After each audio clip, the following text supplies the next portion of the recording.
आदौ श्रद्धा ततः साधु संगोत्थ भजन क्रिया।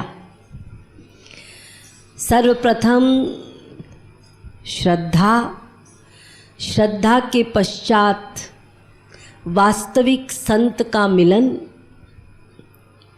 और उस संत के साथ साधक का प्रसंग होना, जुड़ाव होना, मन का मिलन होना। सद्गुरु को अपने जीवन का आधार मानना और अपने जीवन को उनके अनुसार चलाना, अर्थात भीतर से शरणागति करना, इसको प्रसंग कहते हैं। तो श्रद्धा के पश्चात गुरु से प्रसंग और गुरु के मिलन के पश्चात साधु संग करने के पश्चात अब क्रम में आता है अनर्थ निवृत्ति। आदौ श्रद्धा ततः साधु संग भजन क्रिया। जब आप साधु का संग करेंगे तो वो आपको भजन की क्रिया बतलाएगा, साधना का उपाय बतलाएगा कि ऐसे ऐसे साधना करो तो हरि मिलन होगा। जैसे महाराज जी ने हमको साधना की पद्धति बतलाई है। हम लोगों की सुविधा के लिए इतने सारे पदों की रचना, इतने सारे कीर्तनों में पंक्तियों की रचना क्यों? क्या महाराज जी ने अपने लिए बनाया है? नहीं, जगत के जीवों के लिए, ताकि उन जीवों को आधार मिल जाए और इसी आधार पर वो चिंतन करके साधना कर ले। इसीलिए उपदेश, इसीलिए पदों की रचना, इसीलिए संकीर्तनों का संकलन, ये सब हम लोगों के लिए है ताकि हम भजन क्रिया कर सकें, साधना कर सकें। महाराज जी ने जब स्वयं प्रचार किया, जिस समय प्रचारक नहीं बनाए थे, उस समय महाराज जी स्वयं प्रचार करते थे। तो महाराज जी से जो लोग जुड़ते थे उनको महाराज जी साधना पद्धति बतलाते थे। तो उस साधना पद्धति में श्री महाराज जी बाकायदा लिख के देते थे। मेरे माता पिता 1968 में भिलाई में कालीबाड़ी मंदिर में महाराज जी का प्रवचन हो रहा था और माता पिता दोनों सुन रहे थे। इसके पश्चात महाराज जी का वो अद्वितीय विलक्षण प्रवचन सुनकर मंत्रमुग्ध हो गए ये दोनों और विचार किया कि हम इन्हीं को अपना गुरु बनाएंगे। तो उस समय महाराज जी ने दोनों को साधना लिख के दी बाकायदा कि एक साधक को किस प्रकार से साधना करनी चाहिए। तो जो कुछ भी लिखा हमारे पिताजी को दिया अलग से, माँ को दिया अलग से। मैं उस समय तो पैदा ही हुई थी 20 दिन की। तो जैसे साधना बतलाई वैसी साधना मेरे माता पिता दोनों एकांत कमरे में करते थे। पिताजी अलग, माँ अलग, दोनों ने अपना अपना समय बना लिया था। तो वो जो साधना महाराज जी ने लिख के दी थी, वो साधना मैं आपको बतलाना चाहती हूँ कि हर साधक को अपने घर में प्रतिदिन 24 घंटे में कम से कम 2 घंटे का समय अपने इष्ट, अपने मार्ग, अपने गुरु और स्वयं के लिए निकालना चाहिए एकांत में। बाकी जितना आप एकांत में अपने आप को दृढ़ कर लेंगे उतने ही फास्ट आप इस मार्ग में दौड़ेंगे और हर पल आप हरि गुरु को अपने साथ महसूस कर पाएंगे, अनुभव कर पाएंगे। ये तभी हो सकता है जब आप एकांत में अपने आप को जमाएं, एकांत में आप दृढ़ता लाएं अपनी भक्ति में। ये साधना जैसे शरीर का भोजन है, अन्न वगैरह आप खाते हैं वो शरीर का भोजन है, तभी शरीर चल सकता है। ऐसे ही आत्मा का भोजन है ये भजन, ये एकांत का ध्यान, एकांत की साधना, वरना कोई बात नहीं बनेगी। तो एकांत में 24 घंटे में से 2 घंटे का समय निकालिए। आप कहें इतनी फास्ट लाइफ है जी, कहाँ 2 घंटे का समय निकलेगा। चलो बाबा 1 घंटे का निकालो ना, 1 घंटा लीजिए, आधा घंटा सवेरे, आधा घंटा शाम को। जब रुचि आने लगेगी तो फिर वो बढ़ेगा। तो महाराज जी ने पद्धति बतलाई हमारे पिता को। हमारे पिताजी कैसे साधना करते थे मैं आपको बतलाती हूँ। महाराज जी ने ये बतलाया था कि एकांत कमरे में बैठना होगा, अपने गुरु और राधा कृष्ण दोनों की छवि को रखो, फोटो जो बहुत सुंदर लगती है राधा कृष्ण की फ़ोटो, उसको अपने मेडिटेशन रूम, जो भी आपका ध्यान का कमरा है, जहाँ भी आप ध्यान करते हैं वहाँ सामने में वो राधा कृष्ण की फ़ोटो रखो और अपने गुरु की फ़ोटो रखो। सबसे पहले प्रार्थना करो। महाराज जी ने ये जो प्रार्थना लिखी है, श्री गुरुवे नमः, परम प्रियतम पुरुषोत्तम श्री कृष्ण तुमसे विमुख होने के कारण, ये शंकराचार्य जी के श्लोक का भावार्थ है। ये शंकराचार्य जी ने कृष्ण के सामने विनय किया है संस्कृत में, उसी को महाराज जी ने हिंदी में पूरा हम लोगों के लिए दे दिया। ये जो प्रार्थना आप करते हैं ये सिद्ध प्रार्थना है, ऐसी वैसी प्रार्थना नहीं है, ये सिद्ध प्रार्थना है। बस ये प्रार्थना पहले करनी है। आवाहन, प्रार्थना किया, प्रार्थना के पश्चात, आवाहन के पश्चात आर्त होता है। पहले आवाहन किया जाता है, उसके बाद आर्त। आर्त माने भीतर की विह्वलता से जो पुकार होती है, व्याकुल होकर पुकारना, सब ओर से निराश्रय, सब ओर से निराधार मानते हुए उनको पुकारना, बस तुम एक हो और कोई नहीं, उसको कहते हैं आर्त।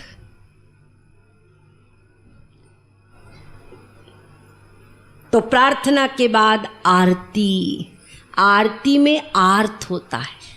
जब हम आरती करते हैं अपने प्रभु की तो उसमें हमारा आर्त पुकार होता है, और वो आरती से जिसकी आरती आप कर रहे हैं वही आपके अंदर आता है, उसी के गुण आपके अंदर आते हैं।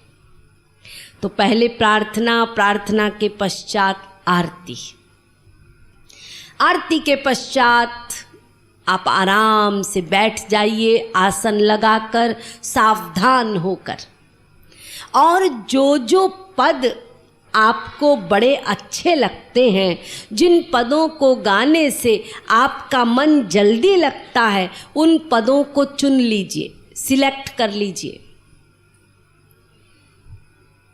और एक कैसेट बना लीजिए कि हमारे साधना की ये कैसेट्स हैं। तो सबसे पहले सद्गुरु माधुरी गाना है। आप स्वयं नहीं गा सकते, सुनिए, आप ध्यान कीजिए। तो प्रार्थना, प्रार्थना के पश्चात आरती, आरती करने के पश्चात आपको सद्गुरु माधुरी का प्रथम पद प्रारंभ करना है। अब आप सद्गुरु माधुरी में जो पद आपको अच्छा लगता है, गुरु से संबंधित कीर्तन हो, पद हो, वो आप पे निर्भर करता है, आपको क्या पसंद है। गुरु चरण कमल बलिहार पसंद है, या जयति जय सद्गुरु सरकार पसंद है, हमारो ऐसो रखवार पसंद है, जो आपको पसंद है उसको आप चुन लीजिए। और श्री महाराज जी का ध्यान करना है। जगत गुरु रूप में आपके गुरु हैं, वो विशाल ललाट, उसमें तिलक लगा हुआ, अजानुलंबित भुजाएं, घुंघराले बाल, श्रीअंग पर पीतांबर सुशोभित, लंबे चरण, सबका ध्यान करना है। उसके साथ साथ ध्यान के साथ साथ सद्गुरु के गुणों का भी ध्यान करना है। आपको ये ध्यान करना है कि जब मेरे गुरु मुझसे नहीं मिले थे तब मैं कैसा था और अब गुरु मिल जाने के बाद मैं कैसा, मुझ में कैसा परिवर्तन आया है, क्या क्या कृपा मेरे गुरु ने मुझ पर की है। मुझे शास्त्र वेद का कोई ज्ञान नहीं था, ज्ञान करा दिया। सरलता से बिना किसी मेहनत के प्रवचन सुना, सब ग्रहण हो गया। भले ही वो हम उसको निधिध्यासन मनन ना करें, वो अलग बात है, वो हमारी लापरवाही है, लेकिन हर साधक को महाराज जी की फिलॉसफी भीतर छू गई है और वो पता भी हो गया है माया क्या है, जीव क्या है, आनंद किसे कहते हैं। ये वास्तविक संत की पहचान है, वो आपको ज्ञान करा देता है, यानी उसके उस कठिन ज्ञान को भी वो गुरु ये ताकत रखता है कि वो ज्ञान के, संपूर्ण ज्ञान के सार को आपके हृदय में भर देगा। गिरति अज्ञानम इति गुरु गृणाति ज्ञानम इति गुरु ज्ञातुम द्रष्टुम प्रविष्टुम, गीता कहती है। तो ये रियलाइज करना है एकांत में बैठकर कि मेरे गुरु ने मुझे क्या दिया है। फिर उनके पदों को याद करना है कि क्या पद मेरे प्रभु ने लिखे हैं। ऐसा लगता है गाकर जैसे कि मैं बिल्कुल करीब हूं अपने भगवान के, बस वो मिलने ही वाले हैं। क्या दिव्य पद लिखे। फिर याद कीजिए, जब मैं महाराज जी के दर्शन करने गया था तो मुझे इन नेत्रों से कैसे दर्शन हुए थे, ये याद कीजिए। फिर याद कीजिए कि अपने घर में भी जब मैं रहता हूँ तो समय समय पर मेरे गुरु मेरी कैसे रक्षा करते हैं, मुझे कैसे बचाते हैं। फिर कोई प्रतिकूल परिस्थिति आती है तो मुझे बुद्धि भी देते हैं, मुझे संभालते रहते हैं। ये सारी कृपाओं को रियलाइज करना है वो ध्यान में बैठे बैठे, और रोना है, रोना है। सद्गुरु माधुरी का पद गा लिया, रो लिए, उनका ध्यान कर लिया, अब आगे बढ़ना है। तो सद्गुरु माधुरी हो गई। अब सद्गुरु माधुरी के पश्चात सिद्धांत माधुरी का पद होना चाहिए। सिद्धांत माधुरी के पद में जो सिद्धांत है वो पहले अंदर अच्छे से जाना चाहिए। हमारा सिद्धांत जितना पक्का होगा हम उतनी जल्दी भक्ति में आगे बढ़ेंगे। ये सिद्धांत जो है, ये तत्वज्ञान जो है, वो फाउंडेशन है हमारे भक्ति के महल की। उस पर भक्ति का महल खड़ा करना है। ये फाउंडेशन जितनी स्ट्रांग होगी महल उतना ही दिनों दिनों तक खड़ा रहेगा। वरना यदि फाउंडेशन गड़बड़ है तो महल कभी भी गिर सकता है। तो तत्व ज्ञान ये बहुत स्ट्रांग होना चाहिए। इसलिए सिद्धांत माधुरी का पद, तो सिद्धांत माधुरी के पद में महाराज जी ने सिद्धांत लिखे हैं।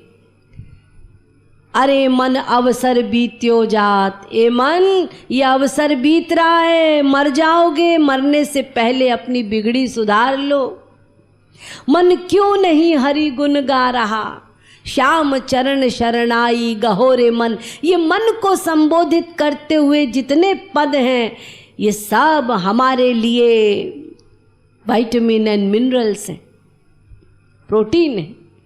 तो पहले इसको खाना है, यानी पहले सिद्धांत माधुरी, मन को सावधान करो, मन को सावधान करो। तो जब ये पद गाएंगे तो ये मन सावधान होगा। हाँ, कब मर जाएंगे पता नहीं, अरे भगवान का ध्यान करना चाहिए, ये मन बड़ा बदमाश है, ये सब आप उसमें चिंतन करेंगे।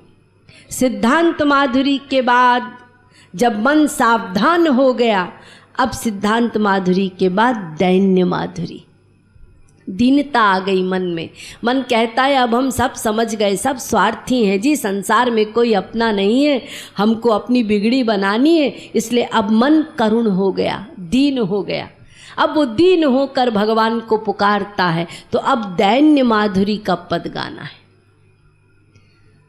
दैन्य मोहि तो भरोसो है तिहारोरी, द्वार पतिति कायोरी किशोरी राधे। ये सब दीनता के पद, जिसमें निवेदन है, विनय है, करुणा है, गिड़गिड़ाहट है, रिरियाना है। ये पद गाइए सवेरे के समय, इतना ही बस।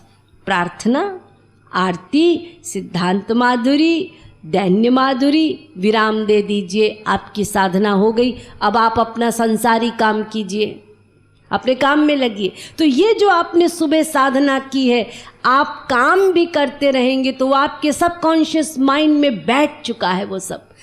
तो वो समय समय पर आपको हेल्प करता रहेगा, आपके चिंतन में आएगा। आप देखेंगे कि आपको पता नहीं चलेगा, आप गुनगुना रहे होंगे, कुछ गुनगुना रहे होंगे। क्या गुनगुना रहे? जो सुबह पद गाया है वही गुनगुना रहे।